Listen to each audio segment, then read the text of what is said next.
Bamaze kudukura mu bitanda baca badushira ku ruhome rwa dortoir hagati ata masasa ata bitanda bihari, hanyuma baca bagira nka korone turasa batumberezako, barasa batumbereza kuri twebwe, bariko barasa rero nukuvuga ko barasa nuva amasi muga dutumbera baraba face à face, bariko barasa hari abaca batemba ubwo nyene hasi, hari abaca bafasa ubwo nyene sur place.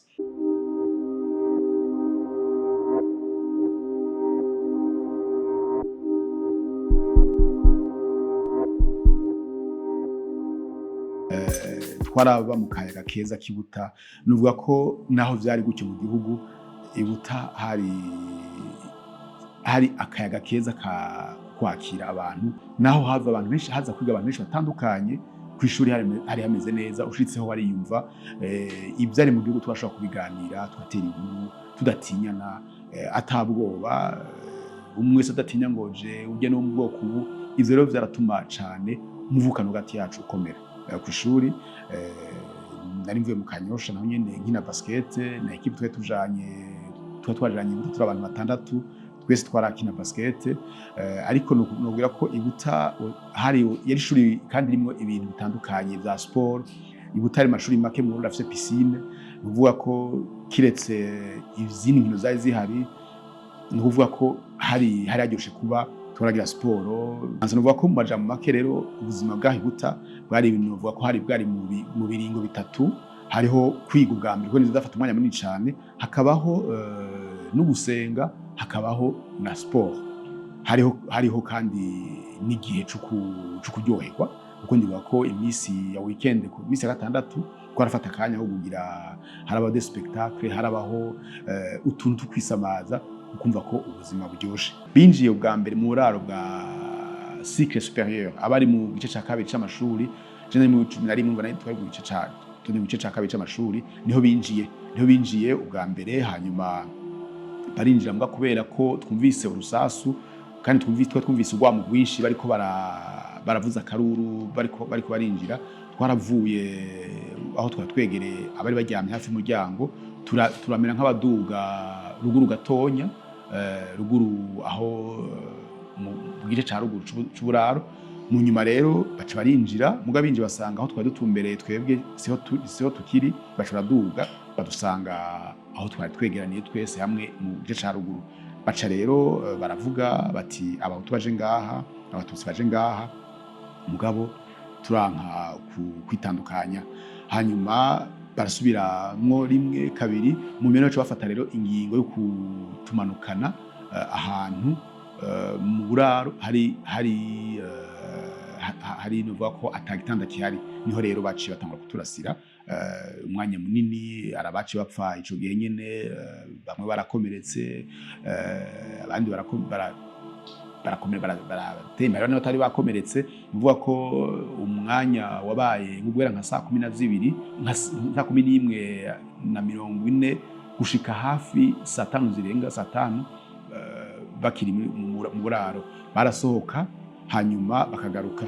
Nuvuga ko umwanya wose hari abaje barapfa, hariho abapfa, mbwa nuvuga ko wasanga wakomeretse ukaguma ngaho, kumbura ugasanga mu nyuma urundi rusasu ruragufashe, mu nyuma uciye upfa canke ugasanga ntarwarukoze. Ko nuvuga ko hari abantu bamaze umwanya wose ariko rusasu rwigeze rubakorako.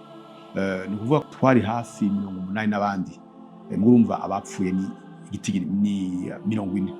Bamaze kudukura mu bitanda baca badushira ku ruhome rwa dortoir hagati ata masasa ata bitanda bihari, hanyuma baca bagira nka korone turasa batumberezako, barasa batumbereza kuri twebwe, bariko barasa rero kuvuga ko barasa nuva amasi muga dutumbera baraba face à face, bariko barasa hari abaca batemba ubwo nyene hasi, hari abaca bafasa ubwo nyene sur place.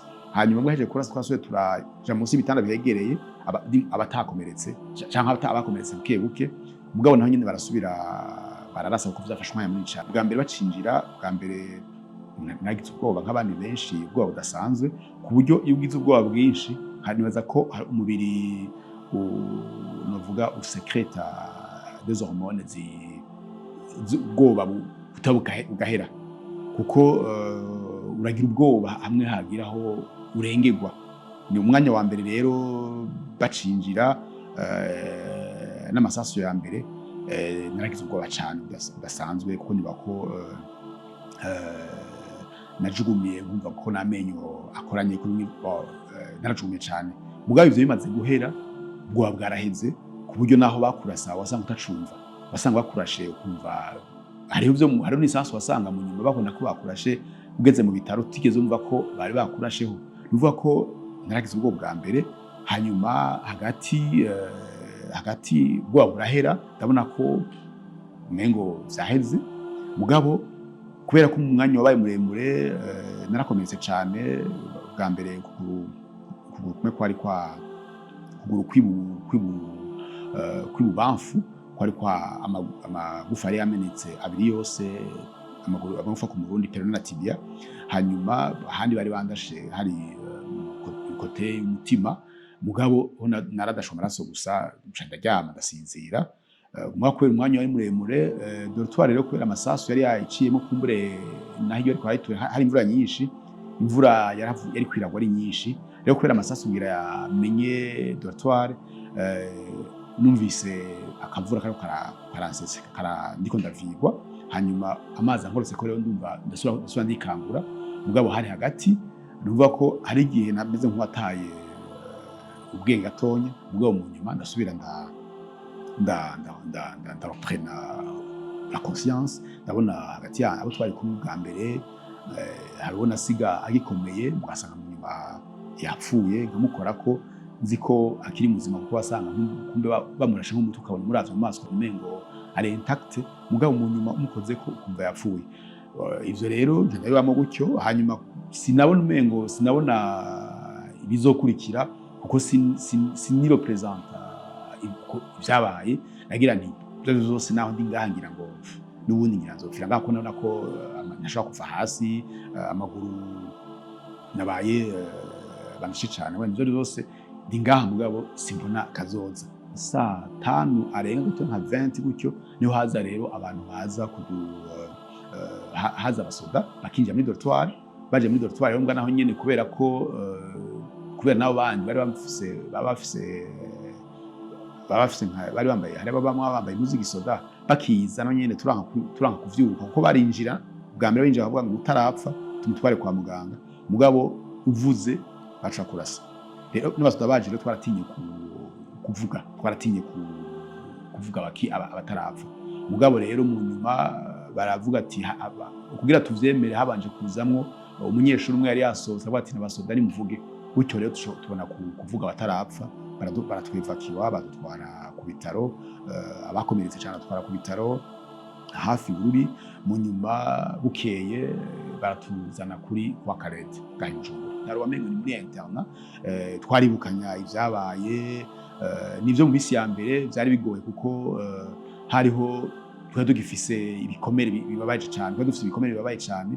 Mugabo naho ibikomere byari bikitubabaza, twaratera inkuru baje kutuvura. Duhejeje kukoga tukaganira tukavyibukanya.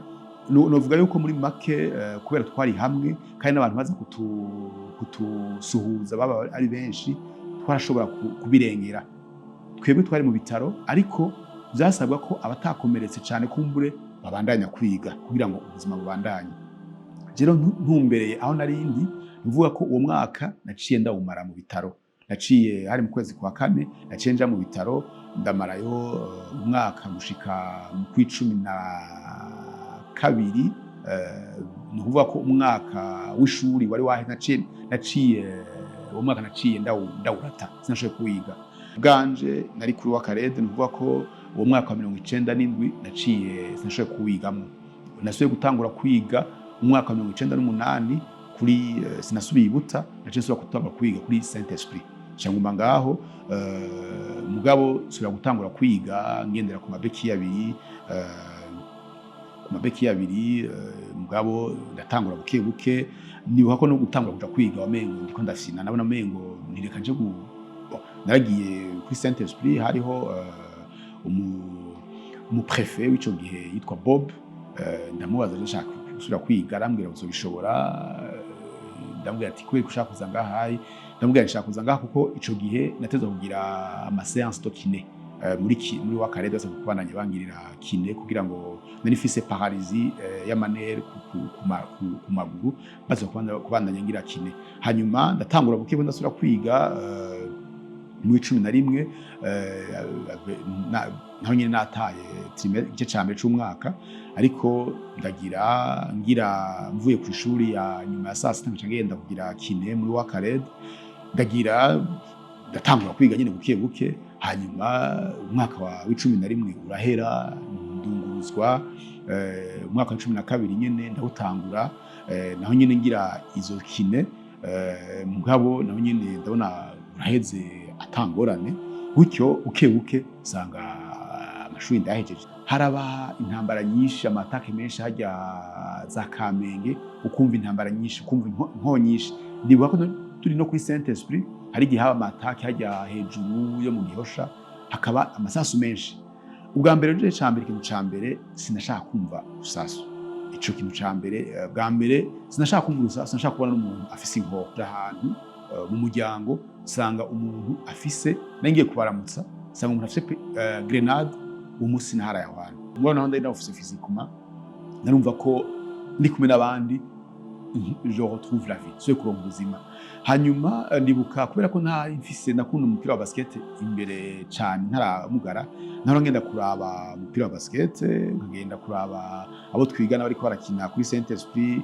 Ndibuka ko mu minsi ya mbere kugira ngo kubera ko nafise nostalgie ya basket, nkacanja kuri table kwandika amanota, kubera ko naho nari mugaye nashobora kwandika, nashobora kumenya amakosa mu minsi ya mbere. Mugabo uko iminsi yagira ahera niko nahavuye n'orienta d'autres ambitions mu bijanye na sport n'ibindi.